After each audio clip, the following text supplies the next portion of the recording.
Welcome to the microscopic world of cells. Have you ever wondered what makes you, you? It's not just your awesome personality or your unique sense of humor. It's something much smaller, something you can't even see with your naked eye. It's cells. Cells are the basic building blocks of all living things, from the smallest bacteria to the largest animals on Earth. They're like tiny factories, constantly buzzing with activity, carrying out all the essential functions of life. Think of your body as a giant city. Cells are like the houses and buildings that make up the city. Each cell has a specific job to do to keep the city running smoothly. So get ready to explore the amazing world of cells. We're about to take a journey into the microscopic realm where life begins. Cells come in different shapes and sizes, but they all share some common characteristics. They have a membrane that encloses the cell, a jelly-like substance called cytoplasm, and genetic material called DNA, which carries the instructions for life. Now let's talk about two main types of cells, prokaryotic and eukaryotic cells. Prokaryotic cells are like the simple one-room apartments of the cell world. They're small and don't have a nucleus, which is like the control center of a cell. Bacteria are examples of prokaryotes. Eukaryotic cells, on the other hand, are like luxurious mansions compared to prokaryotes.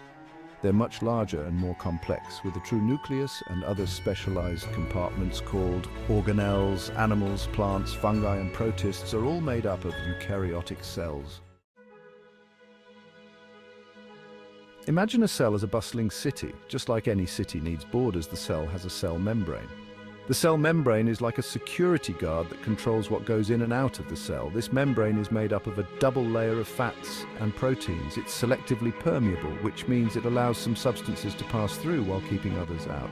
Think of it as a bouncer at a club, only letting in those with the right credentials. The cell membrane is crucial for maintaining the cell's internal environment, keeping the good stuff in and the bad stuff out. Is also involved in communication with other cells and its surroundings. Section 4, the nucleus, the cell's control center. Let's step inside the eukaryotic cell and head straight to the nucleus, the cell's control center. It's like the mayor's office, where all the important decisions are made. The nucleus houses the cell's DNA, the genetic blueprint that contains all the instructions for building and running the cell. Think of DNA as a giant library filled with books containing all the information needed to make you, you. Surrounding the nucleus is the nuclear envelope, a double membrane with pores that control what goes in and out of the nucleus. It's like the mayor's security detail, protecting the precious DNA inside. The nucleus is essential for cell division, growth, and repair. Without it, the cell would be like a city without a leader, unable to function properly. Section 5, organelles, the busy workers of the cell. Now let's explore the cytoplasm, the bustling city center of the cell. Here we find various organelles, each with a specific job to do. First up, we have the mitochondria, the powerhouses of the cell. They're responsible for producing energy through cellular respiration, kind of like the city's power plants. Next, we have ribosomes, the protein factories of the cell. They take instructions from the DNA and assemble proteins, which are the building blocks of the cell.